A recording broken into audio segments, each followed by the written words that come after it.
Welcome to Thresholds. I'm George Reiter. My guest today is Georganne Chapin. She is the Executive Director of Intact America. She's an attorney with a bioethics expertise and a healthcare professional. Intact America is an organization which is devoted to ending the practice of male circumcision in the United States and I guess throughout the world.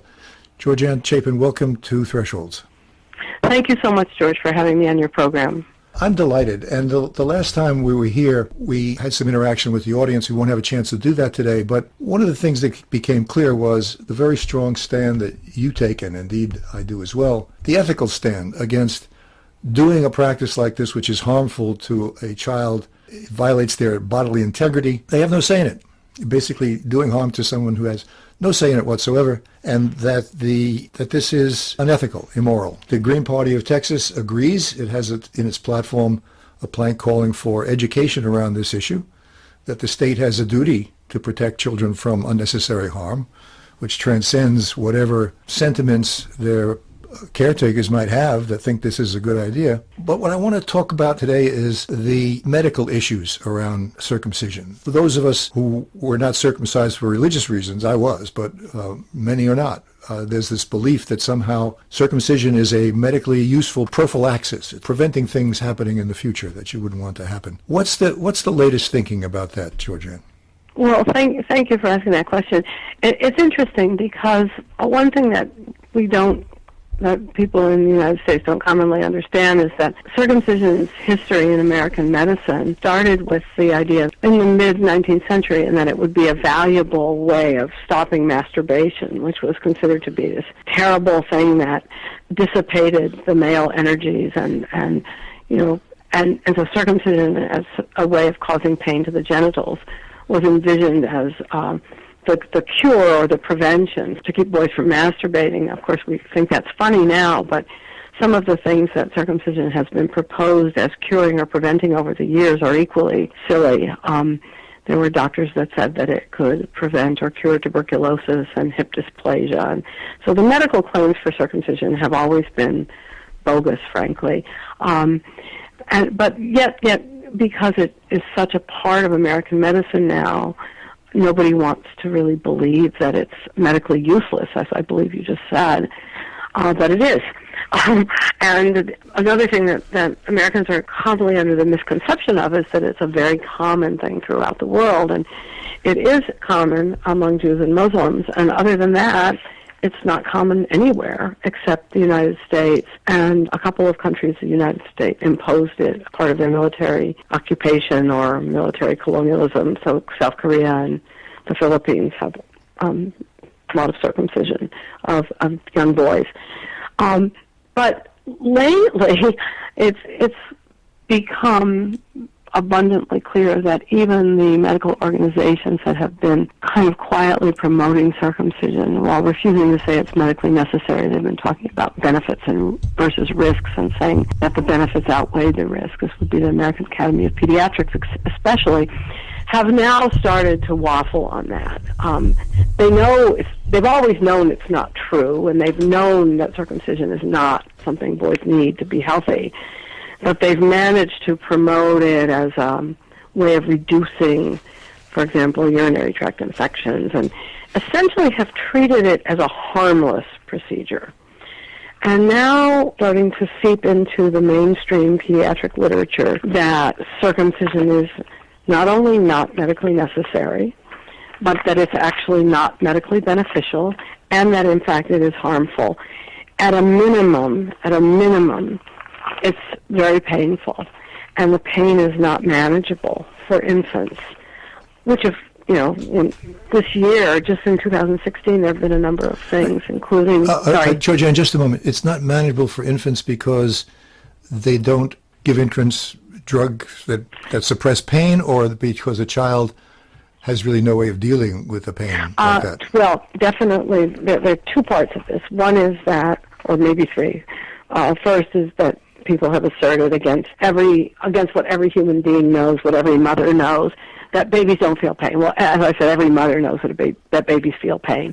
Back in the cloth diaper day, there was nothing worse than pricking your infant with a pin, with a diaper pin. So that's obviously a foolish thing for people to say, but the next thing was that the pain of circumcision was fleeting, and so you didn't need to use any anesthetic. But what has emerged over the last 20, 30 years is that two things. One is that the pain is not fleeting. The pain actually is imprinted on the infant brain and can cause problems for, it rewires the brain, and it can cause ongoing problems for a child for months or even years after the circumcision.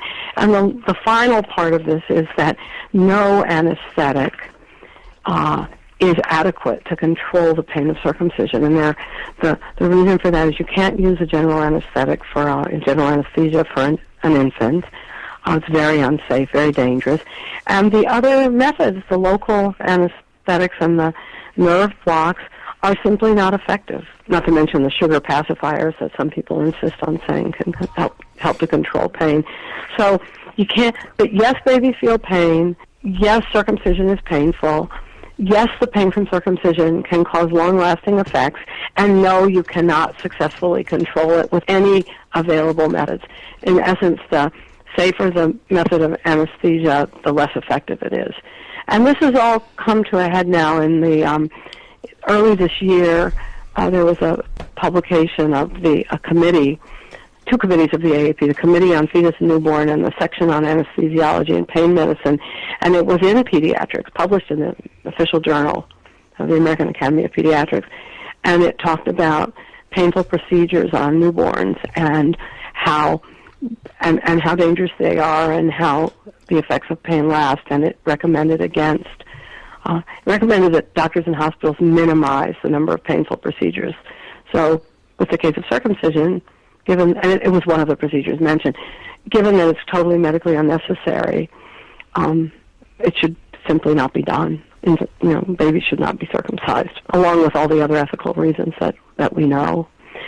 Then subsequently, also this year, a member of the American Academy of Pediatrics Task Force on Circumcision, which published a piece in 2012 talking about how the benefits outweighed the risks, has written a commentary in the May issue of Pediatrics explaining, as he put it, what the committee really was trying to say.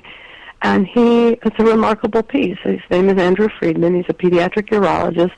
He was on the committee. He has publicly spoken about circumcising his own son on his parents' kitchen table. And in this commentary, he says, we didn't mean it was medically beneficial. We meant that it was important culturally in America. He never mentioned the word, he did mention religion and culture as though they were one and the same. Therefore, parents have the right the parents need to determine whether a circumcision is culturally beneficial to their children. And that might include aesthetic preferences and status of the father. In other words, he basically threw under the bus all of the previous medical rationales. So we're waiting to see what happens here, because that's a pretty big change. Pretty big admission. When you say that the effects of the pain last for periods of time, what does the articles say about that? Because early experiences of hurt condition what your later experiences are. Yes. That is to say, if you are bitten by a dog as a child, you're going to be frightened of a dog later on, probably, and that may last indefinitely, even after a considerable amount of experience of friendly dogs. What's been said about that, about the accumulation of the effects of early pain? That the article says that procedure, that painful stimulus can result in activation of certain neurons in the spinal cord, and it accentuates the baby's sensitivity to subsequent sensory stimuli, and it's physiologically very stressful. So they found increased stress-related markers and elevated free radicals, even after something as simple as removal of some kind of tape, say, for example, from a catheter. And these things can affect future pain perception. And I'm not a neurologist, but this article in the, I believe it was in the February issue of Pediatrics, really details it presents it quite in detail what the neurological consequences are. And they have charts in the article where they list the different kinds of painful interventions, and then the most distressing part, for me as a reader, is the pain assessment tool that they use. So they have facial expressions of the infant, heart rate. It reads, it's a horrible thing. I mean, obviously if a baby needs medical procedure and there's just no way around it and it's going to be painful, but it's going to save that baby's life or health, then, you have trade-offs there. But there's just simply no trade-off here. A baby doesn't need to have his foreskin removed. It's a purely at the whim of a parent and a doctor to remove another person's foreskin. So if you look at this chart of how these pain was tracked and recorded, and you picture, a baby being tied down and having part of his genitals cut off for no medical benefit, it's really quite, it makes my heart rate go up, actually, and it distresses my sensory system also. I was about 10 years old when I went to a movie called Abbott and Costello Meet Frankenstein. In this movie, Lon Chaney, who was playing the fellow who turned into Abbott and Costello Meet the Wolfman. There was a whole series of Abbott and Costello movies, which some of you who are older might remember. In this movie, Lon Chaney's face is full screen, and they do multiple layers of makeup on him. So he's growing hair on his face and he's growing teeth, and he winds up with a full bushy beard, full screen. I'm watching this and I am totally frightened. I am panicked. I am thinking, what can I do? At the same time, I realize I'm in a movie. There's nothing can possibly harm me here. I'm here with some of my friends. I'm thinking I'm going to crawl underneath the seat. The only reason I don't crawl underneath the seat is because I think my friends might make fun of me. Right. Many years later, I was engaged in a practice called Revaluation counseling, which takes account of the fact that early pain, early things that hurt you, wind up conditioning your later experience. And people are encouraged to take stuff which is they're getting very strange reactions to in the present, like, for instance, the one I just described to a movie, and look to see where they came from. What is the earlier experience that might have produced that? And to let your feelings up around that. And I have been doing this process for about 7 years, and I was doing it with a group of 5 or 6 people. I was being held closely by a man talking about this. What came up was this overwhelming fear, recreating, but even stronger than the incident in the movie house. And then came the memory of having been circumcised. And the mohel, I'm Jewish. This was a religious ceremony. The mohel had a big black beard. At least I assume he did, because that's what I was reacting to. As they do, right? Yes, they do. Typically they do. It's that was when I was in my 30s. These traumas that are, and it seems obvious when you say it, you understand that when an adult is involved in some horrible experience as a soldier, they come back with post-traumatic stress disorder. Right. Those experiences are still affecting the way they're able to live and be present in the world. And that's true for any age. And furthermore, it's more profound the younger you are. As a young child, I had no way to understand what was being done to me. No way to understand what the pain was. Or that it was going to ever end. Or that it was going to ever end. In fact, after counseling about it some more, what came back for me was it showed up for me as this blackness, this surrounding emptiness that was not me, that was getting bigger, and I was getting smaller. I felt as though my existence was threatened by this. Wanted nothing more than to reconnect with my mother, who wasn't there. I'm hoping that people hear this understand this is not a small thing that you were doing to a child. Right. This is setting up, or that we had done to ourselves as babies. This is not a small thing for our culture. If you think about the extent of this practice, and that it means that there are, about 70 or 80 million adult men walking around the United States who've been assaulted as infants and had part of their genitals cut off and were put in that extremely painful and powerless position.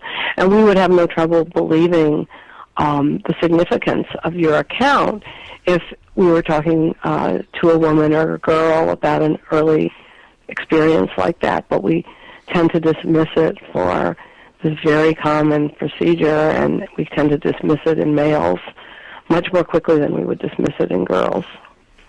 And in fact, it's against the law to do any sort of genital mutilation of a girl, a baby, in this country. Right. Right. And has been for how long? Well, since the mid-1990s, we've had, the federal law, and then actually, the clitoridectomy on children was legal in the United States was practiced into the 1970s as a way of modifying the behavior of girls, but it was not common. And that's something that most Americans don't know. I know women who are in their 60s now who had their clitorises removed when they were during the 1950s. But yeah, it's completely illegal to tamper with a girl's genitals, and even drawing blood, which of course is far less invasive than what we allow to be done to boys 3,000 times a day, more than 1 million times a year. I mean, I was shocked when you told me that. I mean, it is shocking to think that would be done. But I want to emphasize that the law as it exists says not only that you can't do a clitoridectomy, you can't touch a girl child's Right. genitals. Right. For any purpose. You can't make any incisions of any kind. Right. Completely different from the way men are treated. Right. And as you were suggesting, young children often relive experiences of sexual abuse which have been affecting their whole life. Right. Your account, your realization about this first, through a traumatic experience and then through a purposeful exploration, of your early years. I've heard versions of it now, because of the work I do, directly from dozens and dozens of men, and in writing or through other people from probably thousands of men, including people who remember, many of them who are circumcised not as part of a religious ritual. They remember what they recall either during some kind of regression therapy or during not panics, like what nighttime panic. Yes. They recall bright lights and people in white sort of looming over them, and then excruciating, searing pain in the genitals. So these are common reports. By common, I don't mean that 80% of men in America have these reports, but I mean hundreds of people that I have heard from, directly or indirectly, or maybe thousands, have reported them. What I say is, if even 2 people have an experience like this, one person after having gone through a totally medically unnecessary procedure to remove part of his genitals, it should never, ever, ever, ever be done to anybody. One of the extraordinary things that I find is that if you were to suggest that we remove a piece of the left earlobe, right, of all male people would be incensed. People would be incensed. Right. Right. And I've said to people, well, why don't we just cut off? What would you say if we just said, let's cut off everybody's, first joint of their little finger? And they would say, that's crazy. Why would you do that? It's their finger. It's like, well, people have 10 fingers. Men have 1 penis, and it's the most important. That in your mouth, to take in nutrition, are the most important parts of the body for the perpetuation of the human species, right? I mean, you can procreate and live 100 years without your fingers, right? So why are we messing with the most important organ that a human being possesses?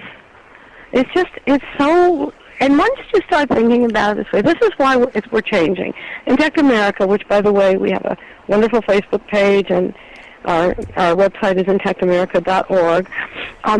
We are changing the way that people think about circumcision. They're starting to, Americans are becoming aware that this is a strange thing to do. It's not something to be taken for granted. And once somebody realizes it, somebody listens to this program and who's listened for the whole length of it, probably thinking, yeah, it's right, it is sort of a crazy thing to do. And then there's no going back. You don't wake up the next day and go, yesterday I thought it was a crazy thing to do, but I've been thinking about it. I think it's just fine. It doesn't go that way. So we will beat this horrible custom, but it's going to take us a little while, because the medical profession continues to do it, and they say they're just responding to parents. That's what Dr. Friedman said in his latest article. The parents try to get parents to stop asking for it. Well, I say, well, how about you try to get doctors to tell parents, I'm not doing this. This is not good for your baby. This is bad for your baby. Not that it's harmless, 6 of one, half a dozen of the other. This is harmful. Don't do this to your baby. I won't do it. That's what they need to say. I will not do it. And if someone says, I'll find someone else to do it, it's like, okay, if somebody comes to your house or your apartment and threatens to jump out the 7th-story window and asks you to open the window for them and you refuse, and they say, well, I'll just go upstairs and get someone else to do it, I presume you wouldn't open the window and let them jump. Right. So say no, Doctors need to stop doing this. Parents need to be educated, and the people who they turn to for education are people like, us at Intact America, and also to physicians, and everybody who knows about this needs to talk about it. Just like you're talking about it, George. It's such a great thing that you cover this subject on your program. Who else is out there moving in that direction? What are organizations? Oh, Lord. Well, let me tell you, since Intact America started in 2009, 2008, there has been a huge proliferation. There were people working on the subject for many, many years, but they started when the circumcision rate was about almost 90%. So it's down to about 55% now, which is a lot of progress, but we look forward to it being zero. But social media has been tremendous, and at this point there's the older organizations, Attorneys for the Rights of the Child and Doctors Opposing Circumcision, and then there are dozens and dozens, probably hundreds of Facebook pages, nonprofit organizations working with different emphases. Some do parental education. I say Intact America is more like the one-on-one parent education, which is super important. Intact America doesn't do so much of that. We do more. I said we're the Super Bowl ad, and they're the people who give out samples in the grocery store, and both are really important. That individual, one-on-one is very important for pregnant women and expectant fathers, but we do more social media, mass messaging, petitions. We have a petition going to the American Academy of Pediatrics now, where you can find it on our webpage, intactamerica.org, and please sign it. So it's a much larger movement now than when we started, and I like to think that we have something to do with that. What's become of NoCirc?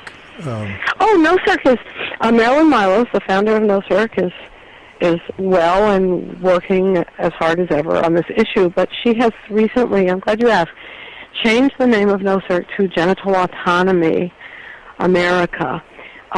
She's allied with other genital autonomy organizations that are in Europe and I believe Canada, and their focus is on, of course, Intact America believes this too, that all children, male, female, and intersex children, all vulnerable people need to be protected from genital surgery, but Genital Autonomy, which is Marilyn's new organization, is much more explicitly beyond male circumcision and much more explicitly deals with intersex issues. But your listeners could go to that website. You could check out Genital Autonomy America, and that's Marilyn's organization, and she's working really hard on it. The intersex issue is particularly interesting because it makes it clear for a child which was born with ambiguous sexual organs, mm-hmm. to have someone else choose what you're going to become. Right. Is clearly a violation of your rights. Right. Absolutely. Given that circumcision, as I've tried to argue and as you've argued and as the people who are talking about the effects of the pain is concerned, is also a changing of your life, of how you will experience your life. It seems really clear. This is something. But there's simply no reason for it, and nobody has that right. They're right. There's simply no reason for it. People, especially, you don't know what that baby is going to want.